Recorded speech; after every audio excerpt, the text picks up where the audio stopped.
오늘은 교회 세움의 길, 교제에 대해서 함께 말씀을 잠시 나누겠습니다. 홍익대학교 건축가 교수고 또 인플루언서 같아요. 좀 알려져 있는 유현준 교수님이 계시죠. 제가 알아보니까 소망교회 집사님이신데 참 이분 책이나 영상 보면 참 인사이트가 있습니다. 근데 이분에게 어떤 분이 좀 질문을 한 겁니다. 한국엔 왜 이렇게 카페가 많냐? 진짜 많지 않습니까? 그러니까 그분이 이런 이야기를 해요. 건축학과로서 얘기한 겁니다. 사람들이 쉴만한 공원이 한국은 많지가 않다. 그래서 카페가 많은 거다. 이렇게 이야기를 하는 것을 좀 들었습니다. 미국과 같이 땅이 크고 공원이 많은 나라들은 굳이 카페가 없어도 이야기하고 쉴 수 있는 공간이 참 많은 겁니다. 그럼 우리나라는 특히 도심의 촘촘한 밀도가 촘촘한 이런 데서는 쉴 공간도 이야기할 공간도 그렇게 많지가 않습니다. 그러다 보니까 거리 곳곳에 거의 두 집 세 집 걸러서 카페가 있을 정도로 참 많은 나라가 우리나라라고 생각이 들어요. 저는 이 이야기를 들으면서 참 일리가 있는 인사이트다 이런 생각을 좀 했습니다. 그런데 이 카페 문화의 부흥을 저는 단순히 공간만의 이유는 아니겠다는 생각을 좀 했습니다.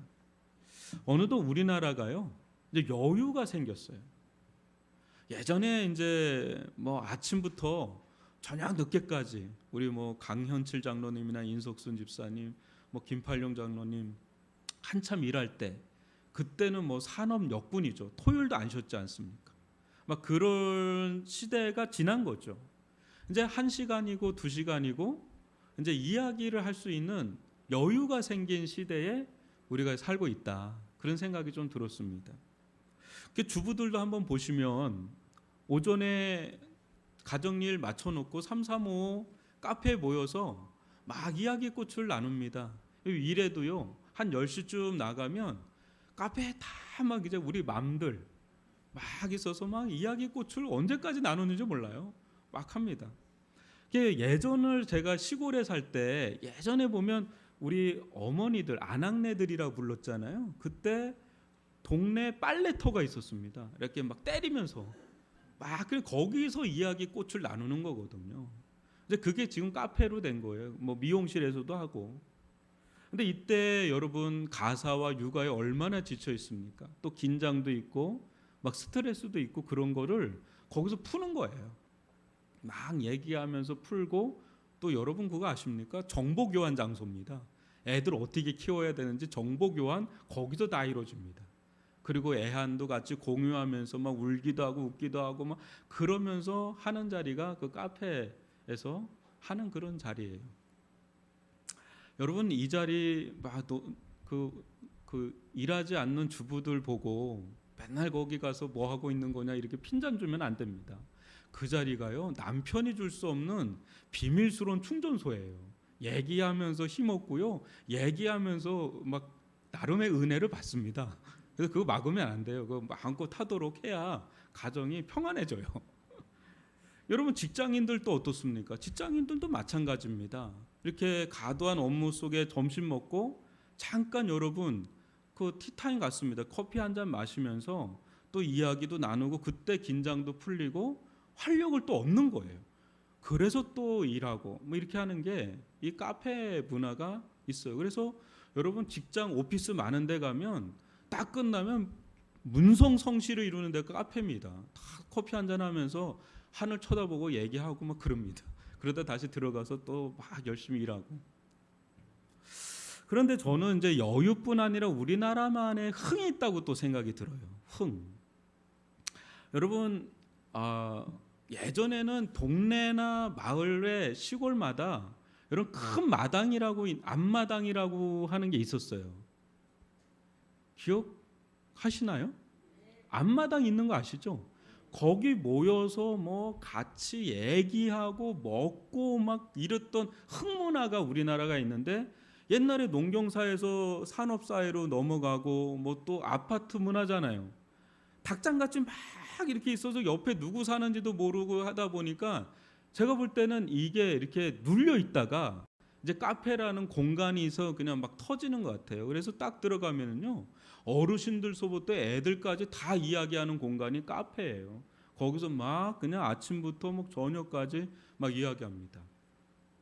여러분, 세계 좀 여행 다니신 분들 좀 있겠지만은 우리나라처럼 카페가 많은 나라가 있나요? 저는 없는 것 같아요. 뭐 많이는 안 가봤지만 좀 가보면 그렇게 카페가 많은 나라가 없어요. 우리나라처럼 한 주꼴로 몇 주꼴로 막 카페가 있고요. 아침부터 저녁까지 그렇게 사람이 없는 때가 없어요. 없는 것 같은데 들어가면 있어요. 그 조용하게 혼자 있고 싶은 카페 없습니다. 저는 월요일 되면 좀 공부도 하고 책도 읽어보려고 하는데 못 찾아요. 아무리 해도 못 찾겠어요. 있으면 좀 얘기해 주세요. 여기는 목사님 진짜 헝합니다. 이런 데 있으면 얘기해 주세요. 없어요. 그렇게 카페도 많고 사람도 많고. 근데 저는 가끔 이제 카페에서 이렇게 좀 보면 흐뭇할 때가 있어요. 사람들이 여유 있게 이야기하는 것도 흐뭇하고요. 또 이렇게 위례는 약간 신도시잖아요. 이렇게 계획도시잖아요. 그러면 약간 삭막함이 있거든요.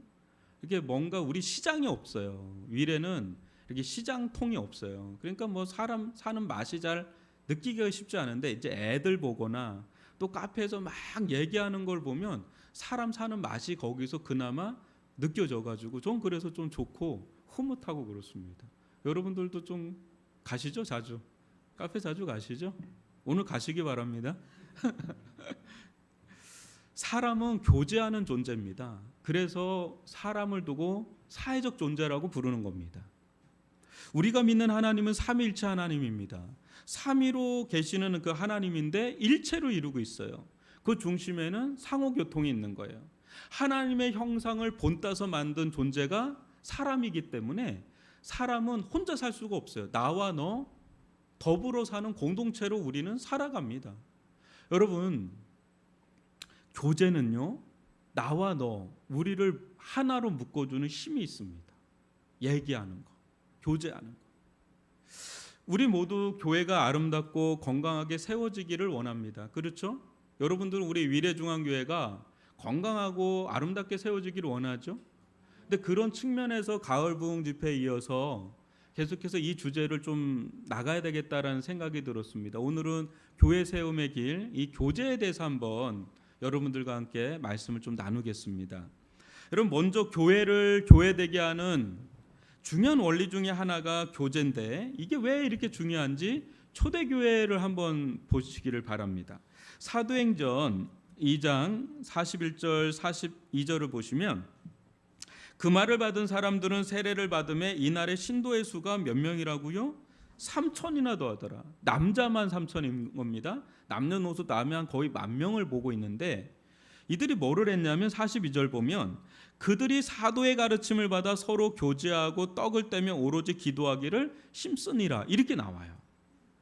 여러분, 1세기 초대교회의 성도들이 힘쓴 영역이 크게 4가지 영역입니다. 첫 번째는요, 하나님의 말씀을 받는 데 힘을 썼어요. 여러분들 힘이 있죠? 근데 이 힘을 어디다 썼냐면 하나님의 말씀을 받는 데 힘을 써요. 근데 두 번째는 뭡니까? 받은 말씀을 가지고 뭐 하는 데 힘을 쓰냐면 서로 교제하는 데 힘을 써요. 세 번째가 뭐냐면 영의 교제를 넘어서 이제 육의 교제인 식탁 교제를 하는데 힘을 씁니다. 네 번째로는 뭐를 하냐면 오로지 기도하는 데 힘을 씁니다. 근데 4가지 영역에 힘을 쓰는데 여러분, 말씀과 기도가 중요하다는 건 다 알죠. 그런데 나머지 2가지 영역에 힘쓴 영역을 한번 잘 보면 그게 뭐와 관련이 있어요? 다 교제와 관련이 있어요. 여러분, 말씀을 나누면서 나누는 것도 교제고요. 식사하는 것도 교제잖아요. 밥 먹으면서 우리 어르신들 밥 먹을 때는 말하는 거 아니다라고 얘기하는데 밥 먹을 때 말하면서 얘기해야 돼요. 밥 먹을 때 얘기하면서 먹어야지 소화가 돼요. 안 그러면 이게 얹혀요. 근데 여러분, 다 이게 교제하고 관련된 거란 말이죠. 교제가 매우 중요한 자리를 차지하고 있습니다. 그럼에도 불구하고 그동안 우리는 이 중요성에 비해서 이게 약간 뒷전으로 간과했어요. 뭐가 중요하다, 뭐 예배 중요하다, 뭐 기도 중요하다, 뭐 여러 가지 했는데 상대적으로 교제를 좀 우리가 약하게 봤습니다. 여러분, 우리가 처음에 예배를 시작할 때 뭘로 시작했죠? 오늘 예배 시작할 때 뭘로 시작했습니까? 사도신경으로 시작하지 않았습니까? 근데 그 사도신경 속에 여러분 유일하게 우리에게 요구하는 고백이 하나 있어요. 뭔지 아십니까? 우리에게 요구하는 고백이 하나가 딱 있어요. 거기 보면 성도가 서로 교통하는 것과 이게 딱 있습니다. 나머지 여러분 사도신경 언제 한번 설교를 하고 싶긴 하지만 사도신경 전체는 삼위 하나님에 대한 고백이에요. 신앙 고백이기 때문에 삼위 하나님에 대한 고백이고 그 삼위 하나님이 행하신 일에 대한 고백이 사도신경이거든요. 근데 유일하게 사람에 대해서 우리 성도에 대해서 나오는 게 딱 한 대목이 나오는데 그게 뭐냐면 성도가 서로 교통하는 것을 성도가 서로 교제하는 것을 믿습니다라는 게 딱 한 대목 나와요. 사람에 대한 거. 예. 여러분 성도가 우리가 교회에서 하는 일이 여러분 한둘이 아니잖아요. 이렇게 표현하면 어떨까요? 사도신경 속에 성도가 서로 예배하는 것을 믿습니다. 성도가 서로 사랑하는 것을 믿습니다. 성도가 서로 전도하는 것을 믿습니다. 성도가 서로 구제하는 것을 믿습니다. 여러분 이런 걸 집어넣어도 문제가 될까요? 크게 문제될 건 없을 것 같은데 얼마나 중요합니까? 근데 그런 것을 다 차치하고 수많은 것들 가운데 딱 하나만 집어넣는데 그게 뭐냐면 그 교제예요. 야, 이게 교제가 그렇게 중요한가? 해도 되고 안 해도 되고 그런 거 아닌가 싶은데 딱 교제 하나만 딱 집어넣어요. 성교, 전도 이런 거 안 집어넣어요. 교제 딱 집어넣어요. 성도의 교제가 왜 이렇게 중요한 걸까요? 여러분 오늘 읽은 요한일서 1장 1절로 4절을 다시 한번 교독으로 한번 읽어보지요. 태초부터 있는 생명의 말씀에 관하여는 우리가 들은 바요 눈으로 본 바요 자세히 보고 우리 손으로 만진 바라. 이 생명이 나타내신 바 된지라. 이 영원한 생명을 우리가 보았고 정언하여 너희에게 전하노니 이는 아버지와 함께 계시다가 우리에게 나타나신 바 되신 이시니라. 우리가 보고 들은 바를 너에게도 전함은 너희로 우리와 사귐이 있게 하려 함이니 우리의 사귐은 아버지와 그의 아들 예수 그리스도와 더불어 누림이라. 우리가 이것을 쓰면 우리의 기쁨이 충만하게 하려 함이라. 여러분 사도 요한이 요한일서를 쓰면서 그 목적을 아주 분명하게 언급했어요. 첫 번째는 자신들과 사귐이 있게 하려고 이걸 썼다. 또 하나는 자신들이 누리는 기쁨을 더욱 충만하게 하기 위해서 이걸 썼다. 이렇게 이야기를 합니다. 사도 요한이 한마디로요. 이 수신자들에게 초청장을 보낸 겁니다. 어떤 초청장이냐면 자기를 포함한 일련의 무리들이 있는데 이 자리에 와서 함께 교제하자라는 초청장을 보낸 겁니다. 그게 요한일서예요. 여러분 사람이 두 사람 이상만 모여도 아니 뭐 한 사람하고만 관계를 맺으려고 해도 여러분 그냥 관계를 맺을 수 있나요? 그냥 아무나 붙잡고 당신 나하고 관계 맺자 라고 얘기하자 그러면 그래 이렇게 한 사람 있나요? 아니잖아요. 누군가 관계를 맺고 누군가 사귐을 갖고 누군가 뭔가 이야기를 나눈다는 것은 엄청난 일입니다. 뭔가 통해야 되고요. 뭔가 서로 맞아야 되고요. 서로 마음이 열려야 되고요. 막 이래야지 같이 만날 수 있어요. 여러분 아무나 붙잡고 결혼할 수 있어요? 아니잖아요. 굉장한 겁니다. 결혼하려면 엄청난 에너지가 들어가서 두 사람이 결혼하는 거예요. 또 어떤 두 사람 이상인 어떤 모임에 갈 때 내가 거기 들어가면 아무나 반겨주나요? 아니잖아요. 뭔가 거기에 속할 수 있는 뭔가가 돼야 거기 들어갈 수 있는 겁니다. 제가 예전에 한 작은 목욕탕에 갔어요. 동네 목욕탕을 갔는데 정말 작습니다. 정말 작다 보니까 옆에서 이야기하는 게 다 들려요. 근데 이렇게 듣다 보니까 나도 모르게 듣다 보니까 주인 같은 분이 딱 있는 거예요. 거기에. 근데 알고 봤더니 이분이 주인이 아니었어요.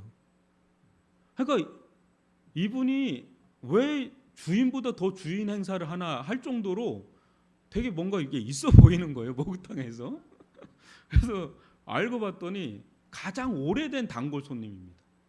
그리고 이분이 일종의 단골들을 묶어서 동호회처럼 모임을 갖고 계세요. 근데 나이가 꽤 많으세요. 제가 그것을 한참 보면서 느낀 게 뭐였냐면 저 모임에 들어가려면 얼마나 목욕탕을 자주 가야 되나 이 생각을 했어요. 여러분 월정권 끊고 다니시잖아요. 어르신들 보면 막 있어요. 매일 다닙니다. 그럼 거기에 하나의 모임이 형성됩니다. 거기 아무나 못 깁니다. 근데 거기 얘기를 들어보면 위계 질서가 있더라고요. 그래서 이렇게 막 나름의 모임을 갔는데 제가 그걸 보면서 아, 사람 사는 게 다 저렇겠구나 이 생각을 했어요. 사람 사는 데가 다 그래요, 여러분. 어디에 속한다는 것, 어느 조직에 있다는 거, 어느 모임에 있다는 거, 거기에는 나름대로 거기 다 통해야 되고 뭔가 다 있습니다. 요즘에는요 동호회 모임이 참 많습니다. 이 위례에도 동호회가 엄청 많습니다. 근데 요새 동호회는 예사롭지 않은 동호회도 꽤 많은 거 아세요? 저는 자세히는 모르는데 별의별 동호회가 다 있다고 해요. 그런데 예사롭지 않은 동호회 같은 모임이 또 하나가 있는 거예요. 지금 사도 요한이 지금 뭐라고 초청을 하냐면 이게 예사로운 모임이 아닙니다. 한번 3절을 다시 한번 보면 사도 요한이 이렇게 이야기합니다. 우리의 사귐은 아버지와 그의 아들 예수 그리스도 더불어 누림이라. 여러분 모임마다 제각기 특성이 있기 마련이잖아요. 근데 사도 요한은 자신이 속한 그룹은 어떤 그룹이래요? 하나님 아버지와 그 아들 예수 그리스도와 더불어 교제하는 모임이라고 소개를 합니다. 그러니까 이게 돼야 이 모임에 속할 수가 있는 거예요. 이것이 교회를 특징 짓는 결정적인 요소입니다. 사랑하는 성도 여러분, 교회가 이렇게 우리가 이렇게 모였는데 이 교회가 세상의 어떤 다른 모임이나 어떤 단체, 어떤 그룹과 다른 이유가 뭘까요? 예배를 드려서 다른 걸까요? 여러분 여기서 예배만 드린다고 우리가 달라지나요?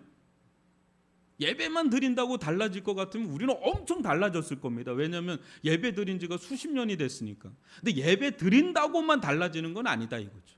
그럼 말씀을 들어서 달라지나요? 여러분 우리가 한두 번 말씀 듣습니까?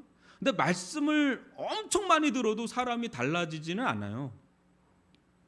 물론 굉장히 중요한 거지만 그게 아주 본질적인 건 아니다라는 느낌이 올 거예요. 기도에서 달라지는 건가? 우리가 세상 모임과 다른 건가? 아니면 어떤 신령한 어떤 영적인 일을 도모해서 다른 건가? 물론 이 모든 것은 다 하는 것이지만 이것 자체로 교회가 교회다워지는 건 아니에요. 교회가 교회다워지는 것, 성도가 성도다워지는 것은 이 모든 것들을 수단 삼아서 하나님 아버지와 예수 그리스도와 더불어 사귐을 가질 때, 교제를 할 때 그때 달라지고 변화되고 구별되는 줄 믿습니다. 그러니까 이거 모든 건 다 중요하지만 이게 목적이 아니라 이걸 수단 삼아서 하나님과 만나고 하나님과 교제가 일어날 때 그때 우리는 달라지는 거죠. 왜 우리가 이런 말 하지 않습니까? 부부가 닮아간다. 친구 따라 강남 간다. 이게 무슨 말이에요? 긍정적인 의미든 부정적인 의미든 서로 만나다 보면 영향을 주고받잖아요. 누구와 사귀느냐, 누구와 말을 섞느냐, 누구와 관계를 맺느냐, 누구와 함께 교제하느냐에 따라서 사람은 상당히 영향을 받고 변합니다. 우리 아이들 놓고 여러분 대부분의 우리 부모님들의 기도 제목 1순위 중에 하나가 뭐냐면 하나님 만나게 해주는 거 다음으로 중요한 게 만남의 복을 달라는 거예요. 그죠? 근데 초등학교 때까지는 그런데 중학교 때부터는 진짜 중요해요. 그 아이가 누구하고 어울리느냐에 따라서 굉장히 영향을 크게 받기 때문에 부모보다 선생님보다 더 영향 주는 게 친구잖아요. 그래서 그거 가지고 노심초사 기도하고 애들한테 얘기합니다. 너 누구하고 만나야 된다. 누구하고 만나고 있냐. 뒷조사도 하고 막 그래요. 왜냐하면 너무 중요하니까.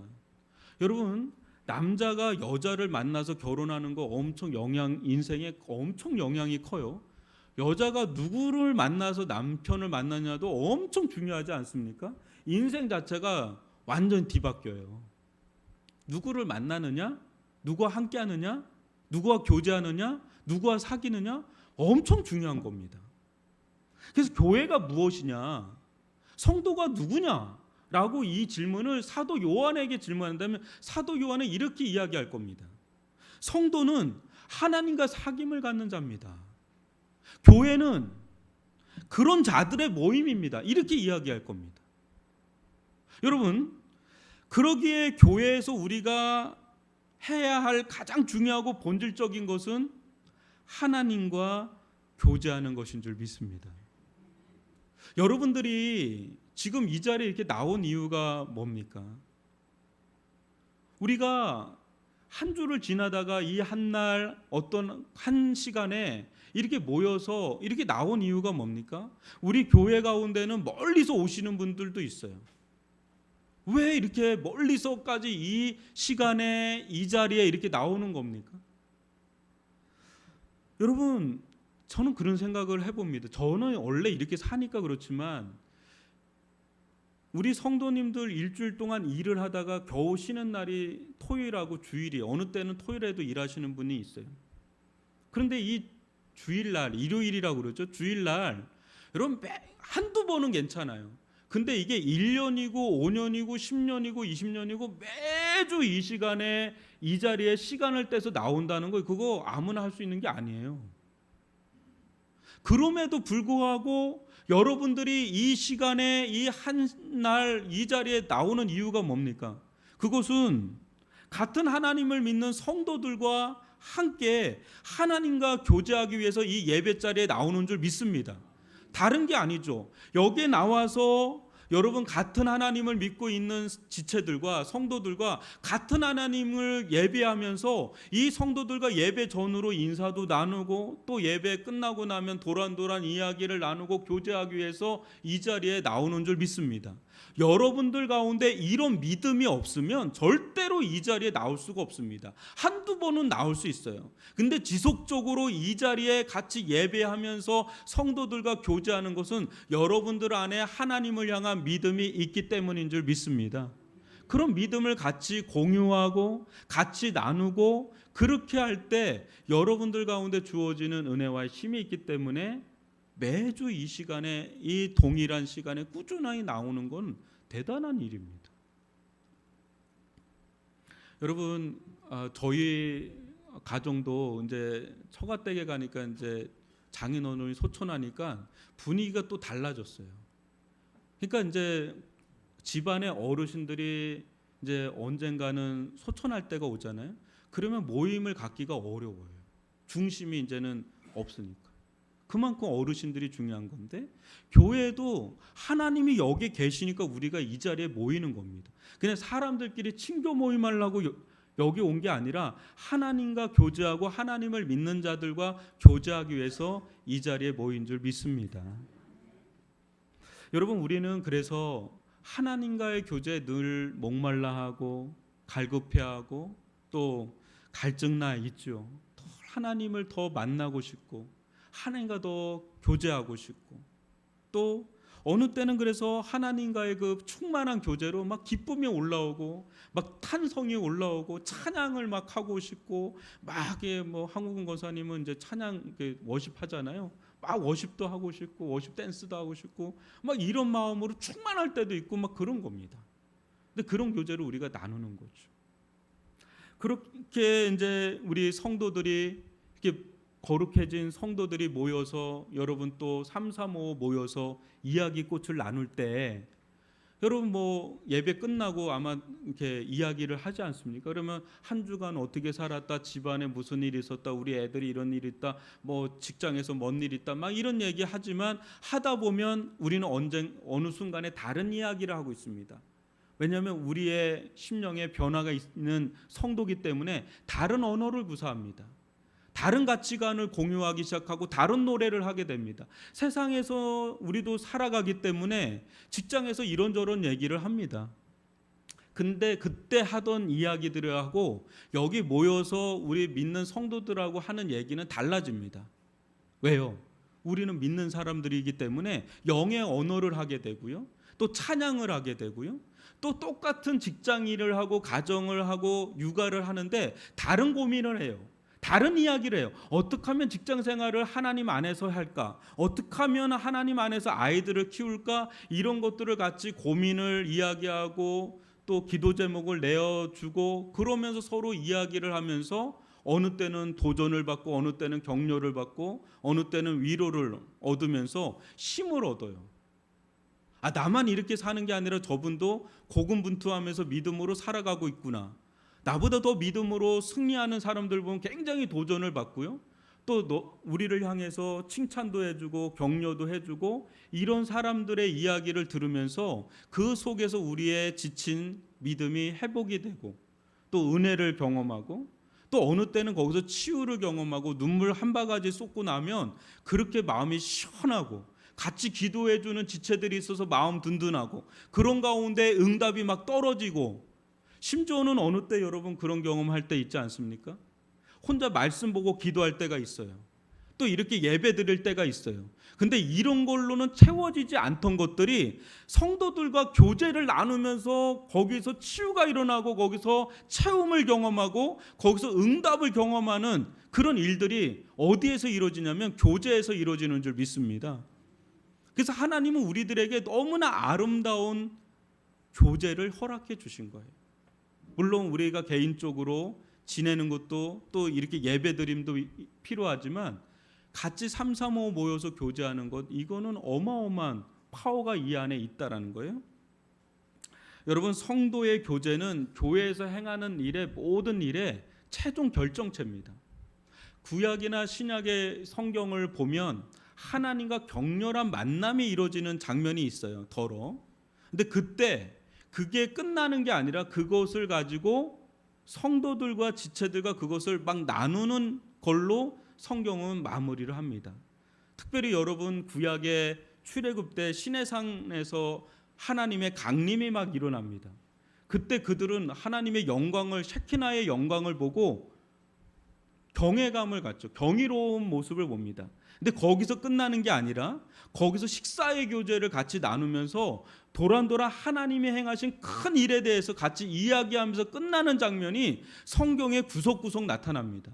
그래서 사도신경에서 교회를 향한 신앙 고백 가운데 유일하게 사람들을 향한 성도를 향한 하나의 고백을 집어넣는데 그게 교제인 겁니다. 교제는 교회에서 행하는 모든 일의 최종 결정체라는 거죠. 그러나 여러분 오늘날 교회를 교회되게 하고 성도를 성도되게 하는 이 중요한 기둥인 이 교제가 많이 약화됐죠. 잃어버렸죠. 역사적으로 교회는 이단과 대항하면서 성장하고 성숙했는데 그런 점에서 여러분 한번 생각을 해볼까요? 여러분 오늘날 신천지는 굉장히 그릇된 모임이잖아요. 이단이니까. 근데 이 신천지에게 우리가 도전받아야 될 게 하나가 있다면 엄청난 교제권을 가지고 있는 거예요. 우리는 이렇게 교제하는 게 그렇게 세지 않습니다. 근데 이단들의 특징은 여하튼 간에 엄청 모입니다. 월화수목 금금금 이렇게 모입니다. 막 모입니다. 거기서 막 이야기를 그러니까 이 사람들을 따라갈 수 없을 정도로 모입니다. 근데 오늘날 우리가 놓치고 있는 것 중에 하나가 이 교제를 많이 놓치고 있다는 생각을 합니다. 너무 좋은 전통이거든요.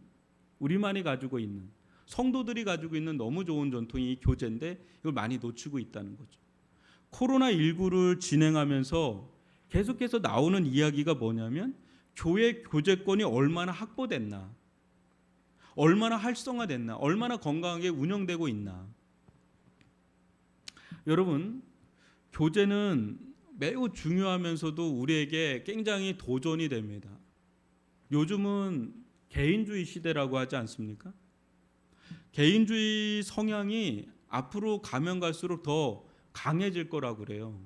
그래서 우리나라가 2030-40년만 되면 이 1인 가구 세대가 지금보다 배가나 더 는다고 그래요. 여러분 1인 가구라는 게 뭐예요? 혼자 사는 거잖아요. 이게 개인주의를 보여주는 것 중에 하나인데 이때 문제가 되는 게 고독사입니다. 고독사.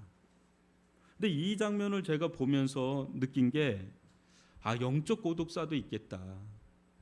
영적 고독사도 있겠다. 교회에 누가 왔는지 누가 가는지가 몰라요. 저희 교회는 크지 않기 때문에 대본에 눈에 다 들어오고 그러긴 하지만은 조금만 사이즈가 커도 누가 왔는지 누가 가는지 모를 수 있는 사람들, 익명의 크리스찬들이 꽤나 많습니다. 꽤나 많아져요. 그러면 그 속에서 온전한 신앙생활을 이뤄간다는 게 그게 쉽지가 않습니다. 여러분, 우리가 신앙의 은혜를 누리고 신앙이 성장하려면 이게 모판에 심겨져 있어야 돼요. 그래 그 모판에 심겨져야 뿌리를 내리고 돌봄을 받고 영양분을 받으면서 열매를 맺을 수 있지, 그냥은 안 된단 말이죠. 결국은 우리는 어느 교제권으로 들어가야 됩니다. 교제권으로 들어가야 거기서 돌봄도 받고 거기서 교제도 나누고 거기서 서로 도움을 받으면서 성장을 하게 되지, 그냥은 안 되는 거죠. 여러분, 우리 교회가 좀 느슨한 것 같잖아요. 그래도 우리 교회는 나름대로의 교제권이 다 있습니다. 알게 모르게 다 있습니다. 이렇게 개모임만 없지 나름대로 다 좀 뭔가 있습니다. 그러면서 교회가 이렇게 진행되지 그냥 뭐 홀로 왔다가 이렇게 가는 경우는 별로 없어요. 근데 여러분, 성도의 교제를 어떻게 해야 되나? 첫 번째는요, 가장 원초적인 교제가 있습니다. 그게 예배입니다. 예배가 하나님과의 교제잖아요. 그리고 여러분들 지금 예배 자리에 앉아 있는데 누굴 바라보고 있죠? 앞을 바라보고 있잖아요. 설교자를 바라보고 있잖아요. 옆 사람과 잡담하면 안 되잖아요. 예배 때 옆 사람과 잡담하면 안 되잖아요. 근데 앞을 본단 말이에요. 그러니까 이게 교제가 이루어진다고는 할 수가 없는 거잖아요. 그럼에도 불구하고요, 여러분, 같은 시간에 같은 공간에 같이 이렇게 있다는 거 하나가 같은 경험을 공유하고 있다는 걸 아십니까? 같은 경험을 공유하고 있다는 건 무언의 엄청난 교제를 하고 있는 겁니다. 여러분, 잘 보세요. 우리가 교제를 한다 그럴 때 예배 빼고 교제하나요? 아니면 예배 드리고 나서 교제해야 되나요? 예배를 드리고 나서 교제하는 겁니다. 그래서 예배는 굉장히 일방적인 것 같은데, 일방통행 같은데 실은 예배가 가장 베이스예요. 가장 기초적인 원초적인 교제의 터입니다.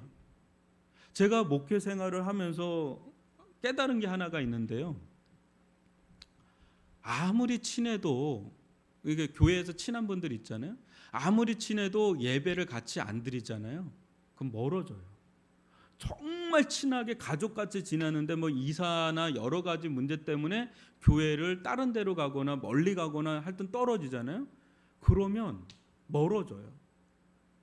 근데 그걸 역으로 하면 저 사람의 이름도 잘 모르겠고 얼굴만 아는 분들도 있을 거예요. 여기에 몇 년이 있어도 얼굴 정도만 알고 이름도 잘 모르고 서로 얘기한 적도 없고, 그렇게 했어도 여러분, 이렇게 같이 예배 드리는 거 하나만으로도 엄청난 교제권이 형성되고 있는 줄 믿습니다. 지금 이거 자체가 굉장한 교제권이 형성되고 있는 겁니다. 여기에 있는 것 자체가. 그 예배는 아주 기초적인 원초적인 교제의 터다라는 것을 좀 보게 되고요. 두 번째는요, 초대교회 성도들이 어떻게 구체적으로 교제를 이뤘나라고 한다면, 이들은 분명히 대그룹으로 모여서 어디에서 예배를 드렸냐면 성전에서 대그룹의 모임을 가졌습니다. 우리가 이렇게 예배를 드리는 것처럼요. 근데 이들이 그 다음에 이제 무엇을 했느냐가 중요한데, 여러분, 모든 성도들이 모든 성도들과 교제를 나눌 수 있을까요? 지금 한 10,000명 정도 된다 그랬는데 내가 10,000명을 다 알아야 된다, 그럴 수 있나요? 없습니다. 할 수가 없습니다.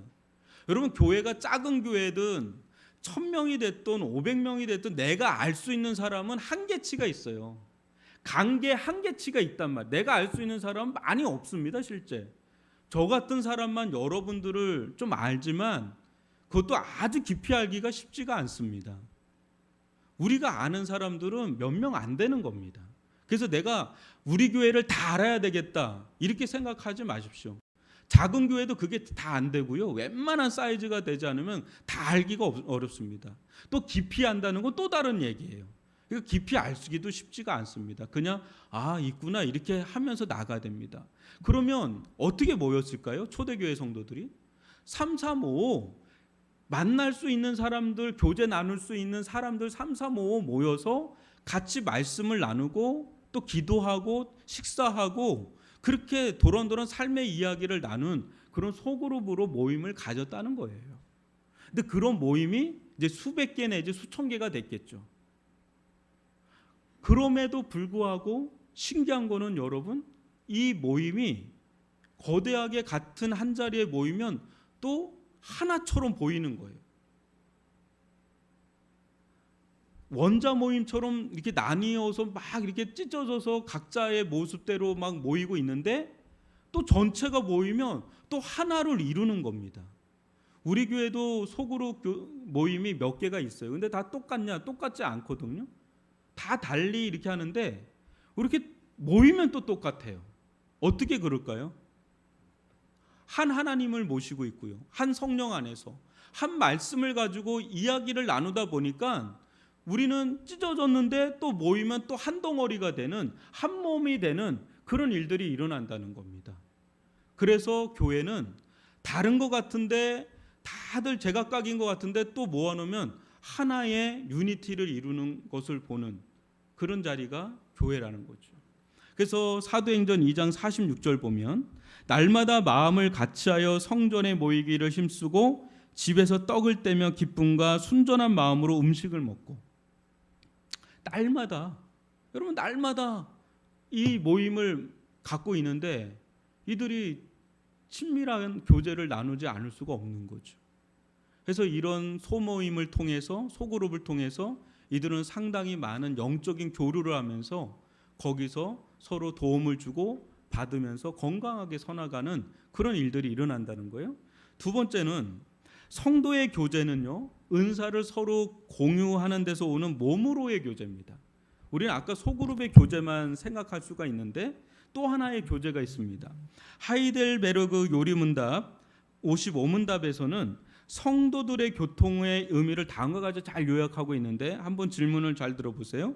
성도들의 교통이란 말이 당신에게는 무엇을 의미합니까? 라는 질문을 받았을 때 답변이 이렇습니다.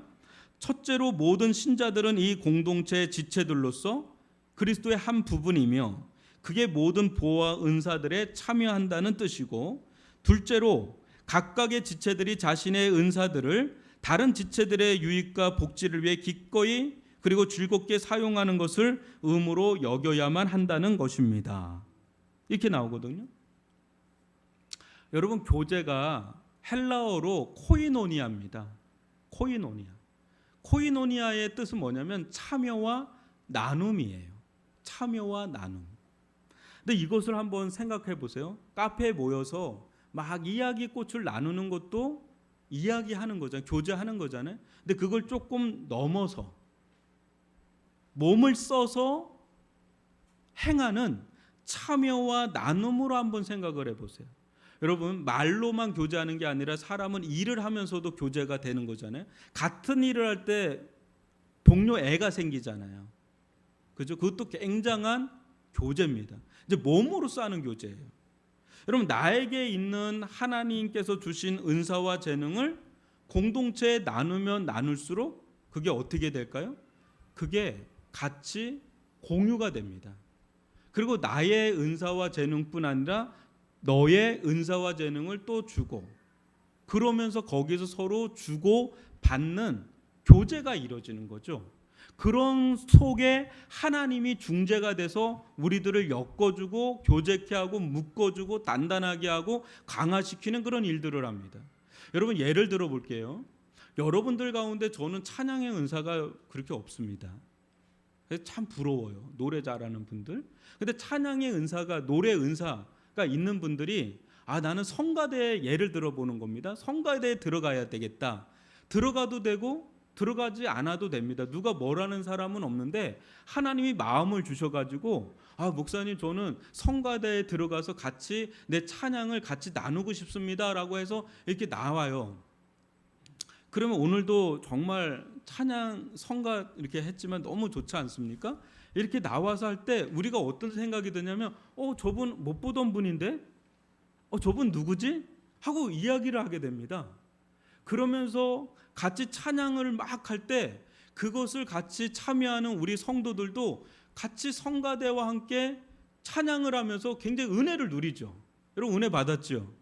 같이 은혜가 되지 않습니까? 오늘도 같이 막 찬양하면 은혜가 되는데 그렇게 막 여러분들이 호응해주고 믿음으로 같이 반응해주면 앞에 있는 분들도 힘이 나는 거예요. 그래서 내가 다음 주에도 더 열심히 해야 되겠다. 왜냐하면 하나님께도 찬양하지만 듣는 성도들이 너무 기쁨으로 그것을 반응하고 기뻐하고 하나님께 영광의 박수를 막 올리고 그러니까 힘이 나는 겁니다. 우리 최은진 집사님 힘 나지요? 그렇게 할 때. 그러니까 같이 막 이렇게 호응해주고 그럴 때 같이 거기서 상호 교통이 이루어지는 거예요. 그러면서 막 힘이 되고 그 속에서 하나님께서 우리들의 공동체 안에 교제를 이루게 하면서 교회가 더 든든하게 서나가는 일들을 행한단 말이에요. 근데 내가 만약에 그런 은사와 재능을 안 썼다. 그럼 거기에 머물러 있겠죠. 근데 쓰면 쓸수록 그것이 서로 상호 교무가 되면서 그게 공동체가 세워지는데 그게 쓰임을 받는 겁니다. 여러분 헌금에 대해서도 한번 이야기를 해볼게요. 헌금이 누가 냈는지 얼마 냈는지 우리가 공개하진 않습니다. 여기 보면 그냥 명단만 얘기합니다. 명단만. 근데 우리가 헌금을 하고 그런 것들이 어떤 선교지에 한번 보냈다고 생각을 해보세요. 그 선교지는 우리가 누군지를 자세히는 몰라요. 근데 선교지에 그 헌금이 들어갔을 때 그걸 받은 선교사님, 그걸 받은 교인들은 그걸 요긴하게 쓰고 그거를 건축하는 데나 사역하는 데 쓸 때 자신들에게 관심을 가져두고 또 마음을 주고 또 기도하는 누군가가 있구나. 이 한국에 어떤 교회가 있구나. 그거에 대해서 굉장히 고마움을 느끼고 또 너무 절박하게 필요할 때가 있었는데 같이 일면식도 없는데 같이 기도하면서 그걸 섬겨주는 어떤 교회가 있고 섬김이 있었다면 그분들은 그거를 너무나 절실할 때 그걸 보내준 교회 또 그 교회의 성도들을 향해서 무한 감사와 감동이 있어서 아마도 기도를 해주고 아마도 고마워하면서 그 헌금이 매개가 돼서 그 교회와 멀리 떨어져 있지만 이 교회 사이에 교통이 이루어진다는 거죠. 그래서 우리가 하는 헌금, 우리가 하는 봉사, 우리가 은사와 재능을 내 시간과 에너지를 쏟아서 누군가에게 나눠주는 이런 것들이 몸으로 하는 이런 것들이 행동으로 하는 이런 것들이 별로 소용이 없는 것 같은 것 같이 생각할지는 몰라도 엄청난 교제를 막 일으키면서 교회를 세워가는 길이 되는 줄 믿습니다. 여러분 우리 교회만 해도 기도하는 분들이 있어요. 누군가는 기도하는 분들이 있으니까 교회가 세워지고요. 누군가는 안내하는 분들이 있고 목자로 헌신하는 분들이 있고 또 교사로 헌신하는 분들이 있고 또 이 자리에 앉아 계시는 것만으로도 여러분 지금 엄청난 시간과 또 여러분들의 그 마음을 들여서 같이 해주는 거기 때문에 이 사이에서 하나님은 교제를 이루게 하시고 거기서 하나님은 역사하시고 교회를 세워가는 길로서 교제권을 사용하신다는 겁니다. 그래서 여러분 교회가 건강하게 서나가려면 서나가는 교회면 교회일수록 이 교제의 핏줄기가 아주 활성화되는 거예요. 서로 만나고 여기서만 만나는 게 아니라 여기서도 만나고 저기서도 만나고 봉사하면서도 만나는 사람 또 제자방을 통해서 만나는 사람 또 일을 하면서 만나는 사람 이렇게 교제권이 다양하게 형성되면서 그게 활성화될 때 그 교회가 건강한 교회 또 든든한 교회로 세워져 나갈 줄 믿습니다. 이게 슬기로운 교회 생활입니다. 슬기로운 교회 생활. 여러분 홀로 서기도 중요하죠. 근데 홀로 서기만으로 우리가 살아갈 수가 없습니다. 함께 더불어 가는 겁니다. 함께 더불어 가는 삶. 그래서 여러분 조금이라도 내가 내 시간을 내고 내 은사를 내고 내 달란트를 내어주잖아요. 그럼 다른 사람들의 것도 받아요. 나는 하나를 가지고 있는데 내가 100사람에게 나눠주잖아요. 그럼 100개가 되는 거예요. 근데 이게 서로 주거니 받거니 하잖아요. 그럼 이거는 어마어마한 파워가 있어요. 그래서 저희들 여러분 서로 모임을 자주 가지십시오. 그게 어떤 모임이 됐던 얘기하다 보면 결국은 믿음의 이야기하고 하나님에 대한 이야기하고 서로 격려해주고 또 위로해주고 같이 눈물 흘려주고 같이 싸매주고 같이 아이들을 위해서 기도해주고 그렇게 하면서 세상에서는 어떻게 할 수 없는 것들이 여기서 채워지고 회복을 경험하고 든든함을 경험합니다. 그런 복된 교회가 되기를 주님의 이름으로 축원합니다.